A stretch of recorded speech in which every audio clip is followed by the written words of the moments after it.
Amos, bonsoir à vos auditrices et bonsoir à vos auditeurs. Merci de nous accompagner en direct depuis Lomé. Vous êtes le président de l'association Ensemble pour les droits de l'homme, EDH, au Togo. Juste après les sorties médiatiques intempestives de Abbas Kabwa du RNC, qui demande à ses amis du CAP 2015 de revenir sur de meilleurs sentiments, celui de ne pas participer aux élections sans les réformes. Vous avez rendu public un communiqué mercredi dernier rejoignant ainsi la logique de Abbas Kabwa. Eh bien, pour nos auditeurs, je rappelle que dans ce communiqué, l'association Ensemble pour les droits de l'homme n'entend s'associer à aucune organisation de la société civile ni un parti politique qui soutiendrait une participation à la prochaine élection sans les réformes. Maître Gilles Enfant me dit, pourquoi justement ce communiqué juste après les sorties médiatiques de Abbas Kabwa? Merci Amos. Je voudrais, avant de répondre à la question que vous m'avez posée, vous remercier pour tout ce que vous ne cessez de faire en but d'informer mes amis, mes frères, mes sœurs, mes grands frères, mes grandes sœurs et tous ceux qui sont obligés de quitter notre pays, le Togo, pour se retrouver en Europe, aux États-Unis, en Asie, etc., etc. Une fois encore, soyez-en remerciés. Nous allons vous dire qu'en réalité, ce n'est pas un communiqué que j'ai sorti, mais c'est une déclaration que j'ai sortie au nom de l'association Ensemble pour les droits de l'homme, qui a eu à se réunir d'urgence pour se prononcer sur le fait que le CAP 2015, qui est un regroupement de partis politiques, a eu à s'engager dans la voie de l'élection présidentielle. Et je tiens à informer la communauté nationale et internationale que je n'avais pas attendu M. Abbas Kabwa avant de sortir ce communiqué. D'accord. Je voudrais préciser également que je n'étais pas au courant que M. Abbas Kabwa allait organiser sa conférence de presse. Sinon, je m'y serais rendu. Il faut que ça soit clair. Et je ne suis pas à la solde de qui que ce soit. Nous sommes une association indépendante qui a ses statuts, qui a son règlement intérieur. Et lorsqu'il y a problème, nous avons le droit de nous prononcer sur la manière de régler le problème. Alors, nous avons eu à commencer à parler des réformes constitutionnelles et institutionnelles depuis l'accord politique global en 2006. On a dit, attendez, après la législature de 2007, les réformes seront faites. Bien, rien n'a été fait.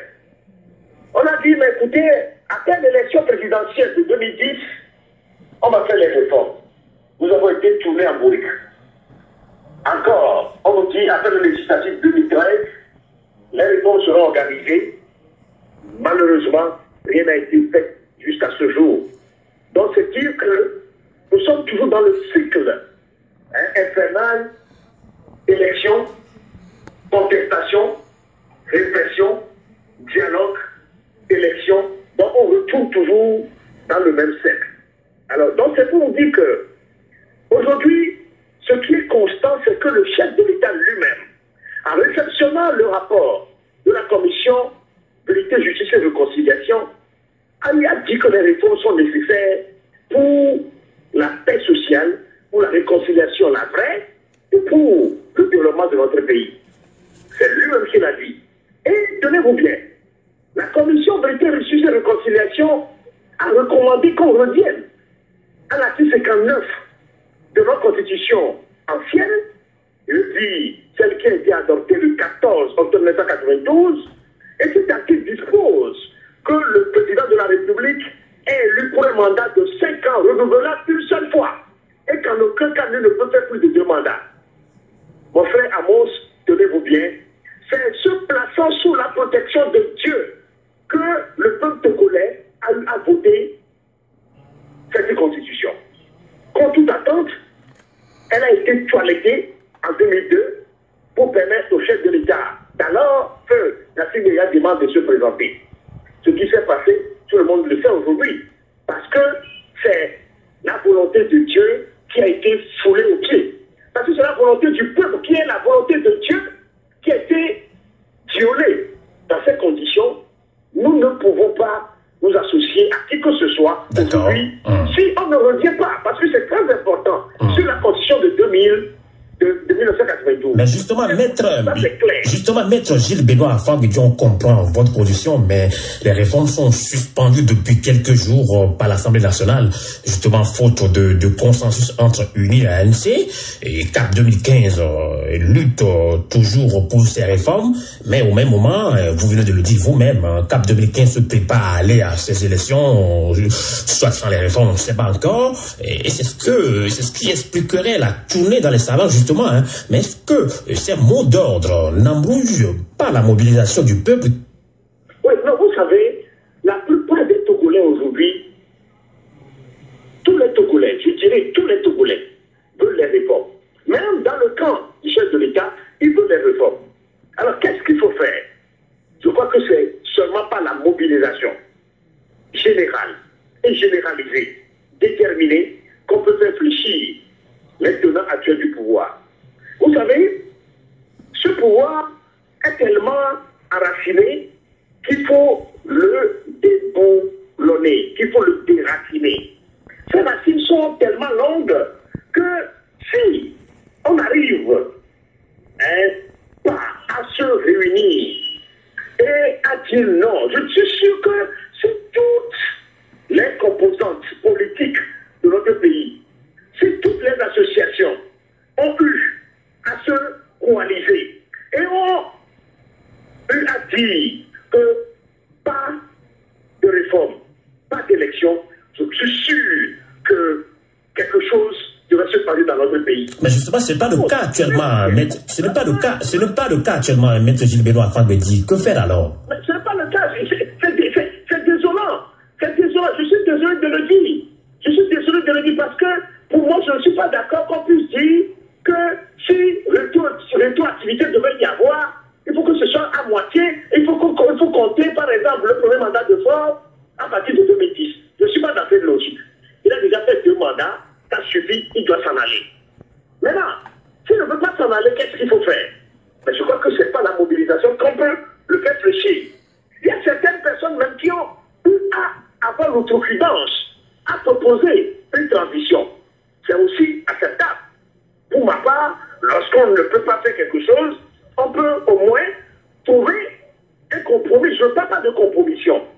Mais aujourd'hui, ça c'est pas mon point de vue, mais pour moi, ce n'est qu'à partir de la mobilisation. Vous savez, il a fallu que le peuple burkinabé se mobilise pour faire partie de l'Escompaoré. La fois dernière, José Kabila avait voulu toiletter la constitution congolaise.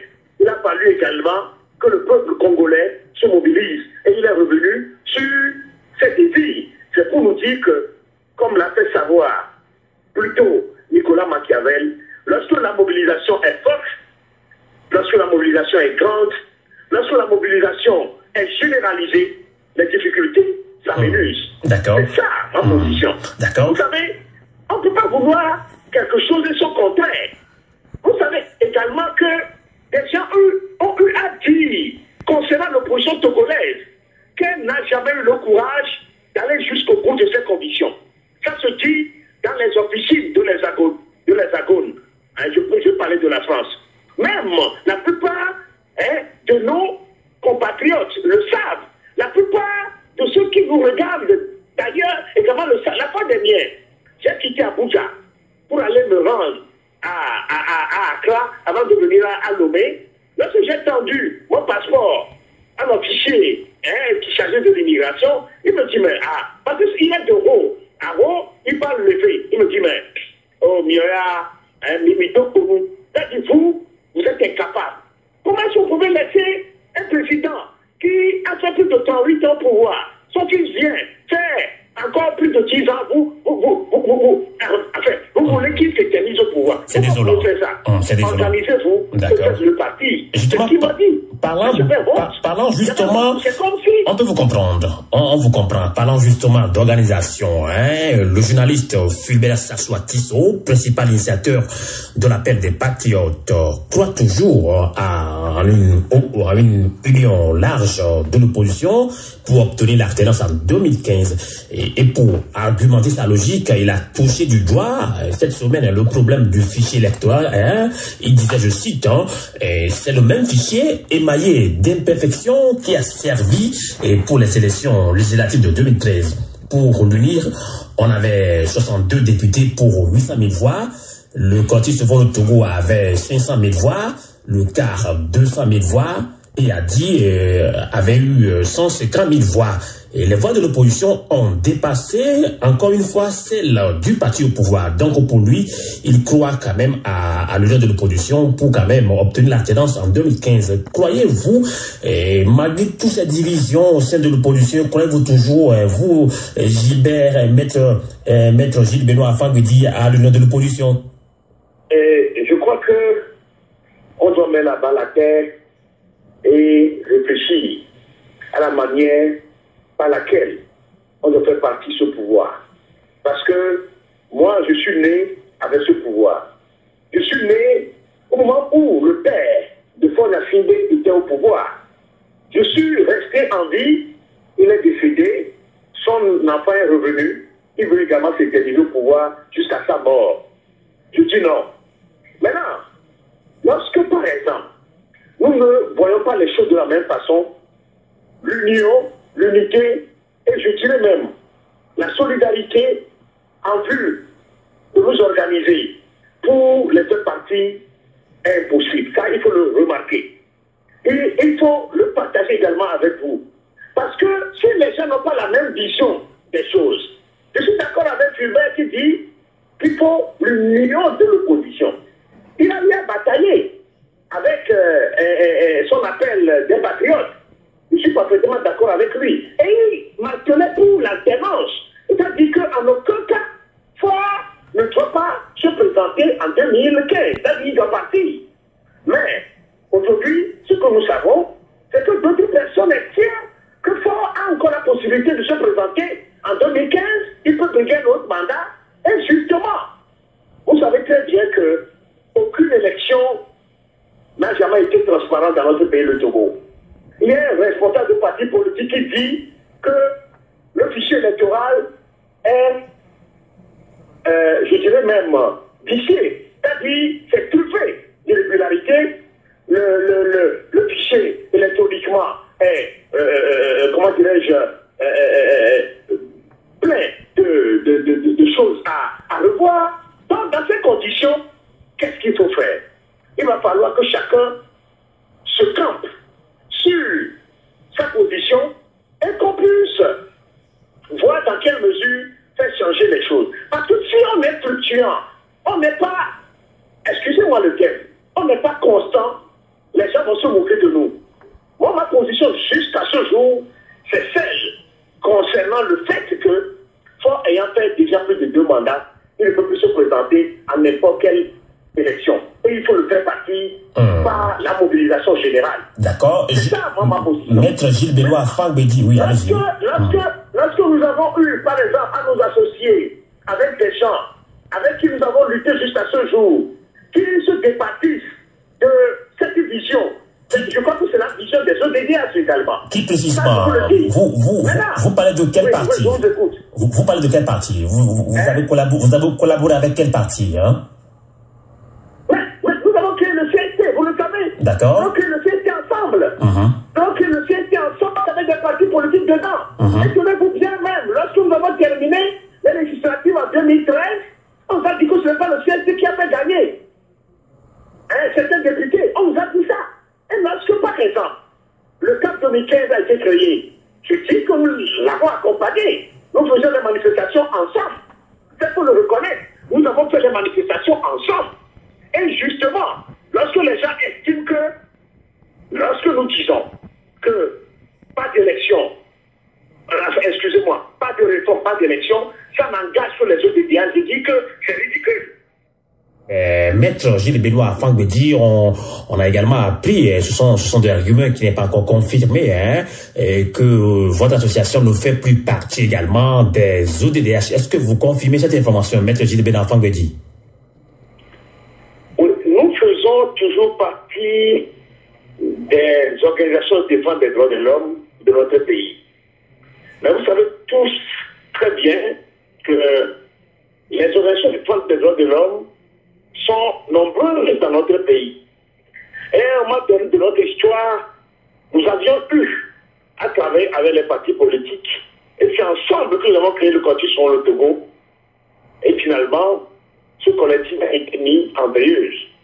Lorsque nous avions eu à renouveler notre engagement par rapport à la lutte, nous avions donc, je dirais même, réactivé la synergie des ODDH à laquelle nous appartenons, dans la synergie des ODDH qui a pour président Maître Ajavon.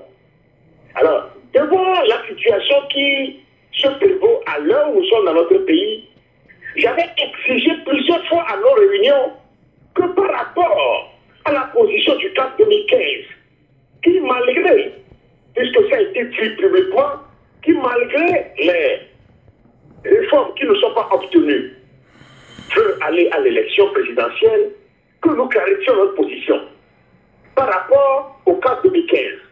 Puisque lorsque Abbas Kabo était sorti pour dire que pas de réforme, pas d'élection présidentielle, il y a un responsable du CAP 2015 qui lui a répondu que ils iront à l'élection présidentielle même sans les réformes. Alors, dans ces conditions, il va falloir que nous qui sommes des ODDH, qui accompagnons ce mouvement-là, nous puissions clarifier nos positions par rapport à leur nouvelle dynamique. Alors, c'est dans ces conditions que j'ai dit, mais écoutez, il faut que nous clarifions nos positions. Et nous avons décidé ensemble, au cours d'une réunion des organisations de défense des droits de l'homme, je dirais même, celles-là qui sont au niveau de la synergie, qui se sont coalisés en synergie, nous avons dit, ok, on allait organiser une conférence de presse pour situer notre position. Mais ça fait que, entre-temps, Maître Ajavon et le Parti national panafricain avaient l'intention de créer une nouvelle dynamique, une nouvelle entité qui aura pour mission de reprendre à zéro les choses. Mais, vous savez, nous avons déjà fait l'expérience. Et justement, ils veulent le faire et avec les organisations de défense des droits de l'homme et avec les partis politiques. Alors que nous avons déjà fait l'expérience avec le CST. On a accompagné le cas 2015 qui a une position que nous n'acceptons pas. Quelle devait être notre position finale? Il faut qu'on puisse la clarifier. Alors j'ai dit, mais moi je n'entends plus m'aventurer dans une quelconque organisation de partis politiques et d'associations de la société civile et d'organisations de défense des droits de l'homme sans qu'on ait clarifié notre position. Malgré ça, la nouvelle rencontre qui devait avoir lieu entre les associations de la société civile, les organisations de défense des droits de l'homme et les partis politiques initiés par Maître Ajavon et le Parti panafricain, le Parti national panafricain.